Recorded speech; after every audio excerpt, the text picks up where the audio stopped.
to Module 4, Preparing Your Petition. In this module, we will be discussing three high-level topics, and that is the Form I-140, looking at supporting evidence, and also talking about professional letters of recommendations.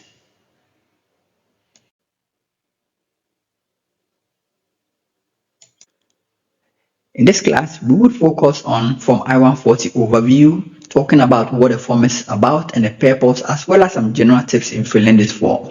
So let's begin. What is Form I-140? This is also known as the Immigrant Petition for Alien Worker, which is the cornerstone of your EB-2 NIW application. This form is used to petition for an immigrant visa based on employment. But for the EB-2 NIW category, it demonstrates that you have an exceptional ability or an advanced degree and that your work is in the national interest of the United States. Form I-140 is a crucial document used by the U.S. Citizenship and Immigration Services, also known as USCIS, to determine if a foreign worker like you qualifies for an employment-based visa.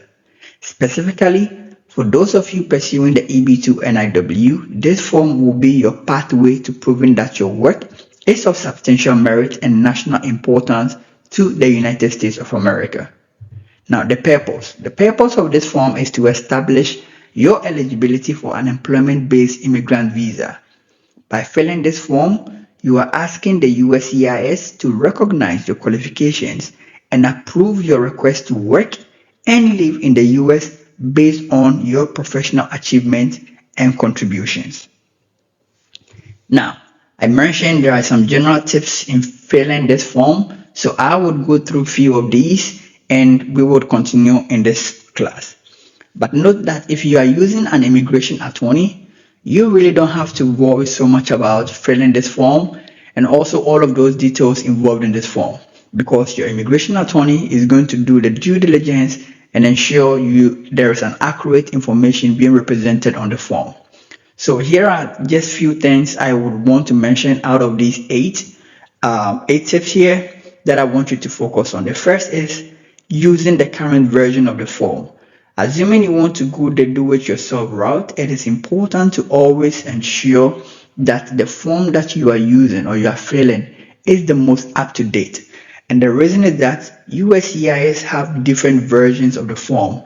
By different versions, I mean old versions of the form, and sometimes people mistakenly download these old versions and use. And what happens is if you use an old version, USCIS is probably going to deny, reject, or cause a delay in your process. So always be sure to get the most updated version of the form and fill it out. In this case, we're talking about the Form I-140. Also, if you are filing from the US, every state that you live has a center that USCIS would recommend or request that you submit your petition to. And the same applies to consular processing. So this is something you have to pay attention to. Assuming you are petitioning from within the US, if you, for example, you live in the state of Illinois, you have to submit to the Nebraska Center for Processing. And if you live in a different state, the same applies. So if you live outside of the US, consular processing, there is a specific center that you need to submit your petition to. So you have to take note of that as well.